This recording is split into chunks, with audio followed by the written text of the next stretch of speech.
Hey guys, Matt here from Brewery. We're going to kick off this Brewtubers Malt experiment reviews. Waited long enough and I wanted to get into some of these. So I'm going to try to review one or two tonight. I'm still pretty full on dinner, so we'll see how it goes. I'm going to start off with this one. This one actually comes to us from main brew guy Gary down in Florida. So he got his own little his can work there, his label, Smash That Malt, Brewtubers 2020 Malt Experiment. So the malt he used was Golden Promise. The OG for him was 1054, and he said, oops, on the label. We were aiming for a 1052, so that's all right. Final gravity on his was 1018, so a little bit sweeter. Match pH was 5.3, so right on the money there. The final pH ended up being 4.6. The ABV on this one is 4.7%. He brewed it on July the 11th, and it looks like he packaged it on August the 6th. And yeah, man, I give you some props, Gary. Your canning has been really cool. I've gotten a few cans from you over the course of the probably last couple of months or so, and I love it, man. And your labels are just out of this world, man. They're just really unique, each one of them. Very, very cool. Thought I would use the Brewtubers glass for this. It seemed appropriate. Before we crack into it, though, I do want to talk about what each of these malts are like. Similar to when we did that yeast experiment, I like to give everybody kind of a rundown of the profile, and I'll probably try to put it on the screen as well. So Golden Promise, this one comes from Simpson's. I don't believe there's any other Golden Promises out there. I could be mistaken, but that's the one that I know of. So that's the one I'm looking up. So what they say here is the Golden Promise is a beautiful heritage variety chosen for its taste, diversity, and processability. It loves hops. We used plenty of hops in this, I think, for what it was. We went for a smash beer style because it's just one malt, one hop. It does say that the styles that this is really good for is session IPAs, highly hopped kegged beers, cask ales, smash beers, and it's a premium all-rounder. The malt flavor is light and malty, and you can use it up to 100%. So, of course, this being a base malt, we were only doing base malts for this, so that makes sense. What I do know of this malt is I've used it before. I've used it very sparingly, I think once or twice. I don't think I've ever done an actual smash beer with it, but I have put it in things, and I've noticed that for me it does give a nice clean, maybe slightly sweet taste, but it's a very, very nice clean malt to use. Oh, let's see what we have here. Maybe pour a little bit more aggressive. Looks like it might have lost some carbonation in the travels. I know Gary does a really good job with carbonating his beers and packaging his beers.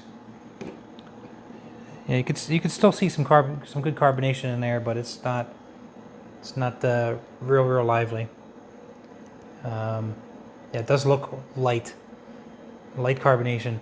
Very, very clear beer though, very clean. We didn't use any fining agents in our beers. We wanted to see what each malt does for this experiment. It looks like this one clears out real nicely. I've had it sit in my fridge for a while now, yeah, well over a week at the lower temperature, so it's definitely had plenty of time to kind of chill out. But yeah, that is a gorgeous looking, nice straw color, very light color. As I said, very clean, very clear looking beer. Now, of course, we use Sabra hops, so Sabra does give some tropical notes, some passion fruit, I think some pine. You can smell a little bit out of it in this. It's not really first. Yeah, it smells real clean. You can get a little bit of the faint of those hops in here. Now let's give it a taste. Cheers.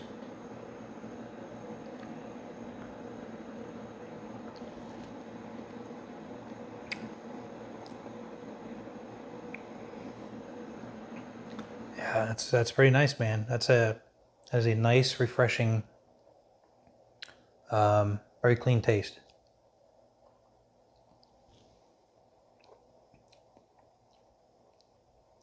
Those hops shine through on this one real nice.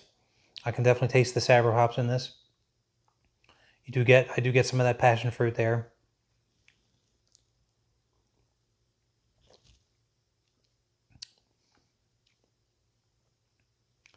Yeah, that balanced nicely with that malt.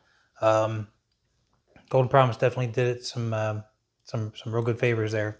Um, and we just used USO5, so it's a real clean, Chico kind of yeast.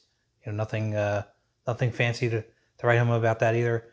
The idea behind what we chose was to kind of see what each malt does for the beer, without changing too much of any of the flavor profiles. So the only thing you should get out of these, I would think, would be the malt and whatever perception you're going to get from the hops that are in here because of the malt.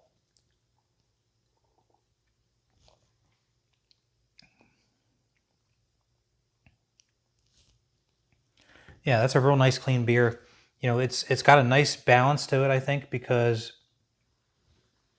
we're looking at, you figure we got a couple ounces of hops in here with Sabro, and we've used a malt here, or Gary has used a malt here that is supposed to be clean and sweet, and so that was nice that it kind of balanced out the sweetness and the with the amount of hops that we use. So it's not super sweet. It might have been if we dialed down the hops some, but I think this really the hops for this one really complemented that malt.